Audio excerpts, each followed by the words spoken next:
আইয়ুহাল্লাযীনা আমানু, হে ঈমানদারগণ, ও মুমিনগণ, তোমাদের জন্য ঈমানদার বলা হয়েছে। ঈমানদার দুনিয়ার জমিনের মধ্যে এমন সুন্দরভাবে চলবে, আল্লাহর বিধান, আল্লাহর যে হুকুম রয়েছে সেই হুকুমের উপর অটল থাকবে। কথা বলেন ঠিক কিনা? ঈমানদার আল্লাহর হুকুম ব্যতীত বাকি সময় কাটাইতে পারে না। ও মুসলমান, কথাটা ভালো করে বুঝবেন।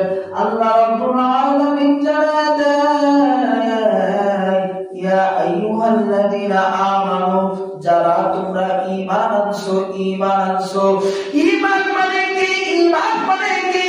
ঈমান হলো এমন একটা জিনিস, যে জিনিসটা মানুষের মধ্যে যদি থাকে তাহলে সে মানুষটা নামাজ ছাড়া থাকতে পারে না। যে মানুষটার মধ্যে ঈমান আছে সেই মানুষটা রোজা ছাড়া থাকতে পারেনি।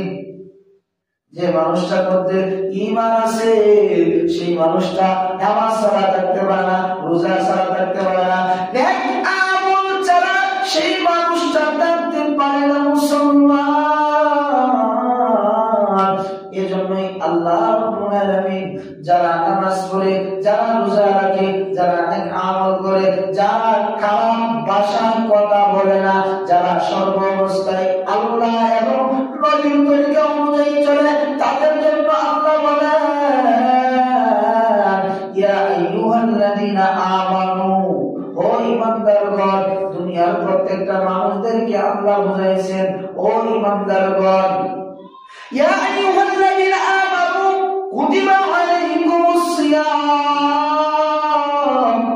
তোমাদের জন্য সিয়াম সাধনা করা ফরজ করে দিয়েছি। 11টা মাস তুমি যেভাবে ইচ্ছা সেভাবে খাইতে পারবা, চলতে পারবা, কিন্তু আমি আল্লাহ তোমাদের জন্য এমন একটা সময় রেখে দিলাম, এমন একটা জায়গা রেখে দিলাম, এমন একটা সময়কে নির্ধারণ করে দিলাম, যে মাসের মধ্যে তুমি রমজানের সাহারি খাইবা, সারাদিন উপবাস রাখবা, ইফতার খাইবা, বেশি থেকে বেশি নেক আমল করবা। সুবহানাল্লাহ। আল্লাহ বলেন, তোমাদের জন্য শুধু আমি আল্লাহ এই রোজা ফরজ করি না। আগেরকার মানুষ যারা ছিল তারা তো এই সিয়াম পালন করছে, এই রোজা পালন করছে। তোমরা মনে মনে ভাবতে পারো, তোমরা আখিরাতের উম্মত হওয়ার কারণে তোমাদের উপর আমি এই বিধান চালু করে দিয়েছি, এই বিধানটা চাপায় দিয়েছি। আল্লাহ কয়, না না না, ও দুনিয়ার মানুষ, আমি আল্লাহ প্রত্যেকটা উম্মতের ব্যাপারে, প্রত্যেকটা নবীর উম্মত এই সিয়াম সাধনা করে আসছে, তাদের উপর যেভাবে আমি হুকুম করেছিলাম তাদের মতোই তোমাদের উপরে এই হুকুম পালন করার আদেশ দিয়েছি। সুবহানাল্লাহ। আল্লাহ অন্যান্য নবীদের উপরে এই সিয়ামের হুকুম দিয়েছিলেন, আমাদের উপরেও দিয়েছে।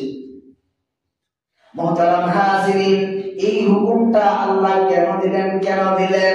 আল্লাহ বলেন, কুতিবা আলাইকুমুস সিয়াম কামা কুতিবা আলাল্লাযীনা মিন ক্বাবলিকুম লাআল্লাকুম তাত্তাকুন। আল্লাহু আকবার। একটু আওয়াজ দিয়ে বলুন আল্লাহু আকবার। আল্লাহ তাআলা জানায় দেয়, লাআল্লাকুম তাত্তাকুন, তোমরা যখন নেক আমল করবা, তোমরা যখন ভালোভাবে চলবা, তোমরা যখন আল্লাহর বিধান অনুযায়ী চলবা, এই রমজান মাসটা তোমরা সময়টাকে ফায়দাজনক মনে করে কাজে লাগাইয়া দিবা। আমি আল্লাহ তোমাদেরকে কেমন পুরস্কার দিব জানি? লাআল্লাকুম তাত্তাকুন।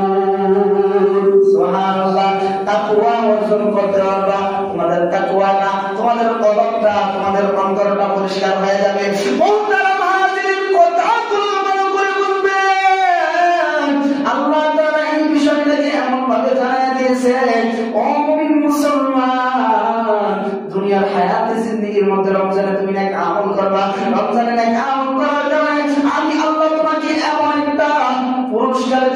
কেমন পুরস্কার, কেমন পুরস্কার? তোমরা তাকওয়া অর্জন করবা, তাকওয়া অর্জন করার কারণে তোমাদেরকে পুরস্কার দিব আমার হাতের প্রতিদান। সুবহানাল্লাহ।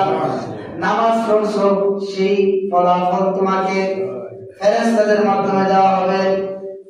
নামাজ পড়ছো, ভালো কাজ করছো, সব ফলাফল অন্য একটা সিস্টেমে দেওয়া হবে।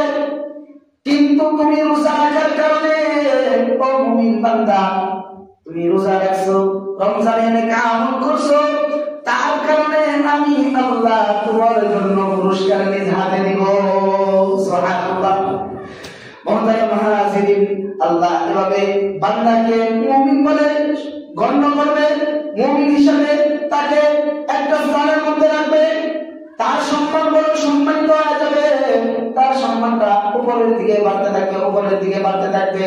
সাধারণত বর্তমান সময়ের মধ্যে আজকে যদি এলাকার একজন চেয়ারম্যান যদি একটা পুরস্কার দেয়, কথার কথা স্কুলের মধ্যে খেলাধুলা হয়, এমপি কে দাওয়াত করে নিয়ে আসা হয়, কারণ কি? কারণ কি? এমপির হাতে এই পুরস্কারটা এই ছাত্রের হাতে দেওয়া হবে। দিলে কি হবে? তার সম্মান বাড়বে, ছাত্রর সম্মান বাড়বে। পুরস্কার কে দিছে? এমপি দিছে। যে জায়গার মধ্যে আপনি আমি রোজা রাখবো, রমজানের ইবাদত করব, এই ইবাদত করার কারণে যিনি আসমান বানাইছেন, যিনি জমিন বানাইছেন, যিনি আমাদেরকে লালন পালন করতেছেন, যিনি আমাদেরকে সৃষ্টি করছেন, অর্থাৎ যা কিছু করতে হয় সব কিছু যার, এটার নাম কে? কথা বলতে পারেন না? আসমান বানাইছে, জমিন বানাইছে, তার নাম কি? আল্লাহ। একটু আওয়াজ দিয়ে বলনা, তার নাম কি? আল্লাহ। যে আল্লাহ আসমান বানাইছে, জমিন বানাইছে, সেই আল্লাহ আপনার আমার রমজানের রোজা রাখার জন্য নিজ হাত দ্বারা পুরস্কার দিবে। আল্লাহু আকবার বলেন না? নিজ হাত দ্বারা আপনাকে আমাকে পুরস্কার দিবে। দুনিয়ার এমপি যখন তাকে পুরস্কার দিয়েছে, তার সম্মান বাইরে গেছে, তার সম্মান বাইরে গেছে এমপি দেওয়ার কারণে। আর যে জায়গার মধ্যে আসমানের মালিক, জমিনের মালিক আল্লাহ যখন আপনারা আমার পুরস্কার দিবে, তখন আমার সম্মান বাড়বে কিনা? সম্মান বাড়বে কিনা? সম্মান বেড়ে যাবে, সম্মান বেড়ে যাবে। মুহতারাম হাজিরিন, এজন্যই রমজান মাসে বেশি থেকে বেশি কদর করতে হবে। কি করতে হবে? রমজান মাস পাইলাম, বেশি থেকে বেশি নেক আমল করব। এই নেক আমল যদি আমি করতে পারি, আমার জন্য সুসংবাদ থাকবে কি?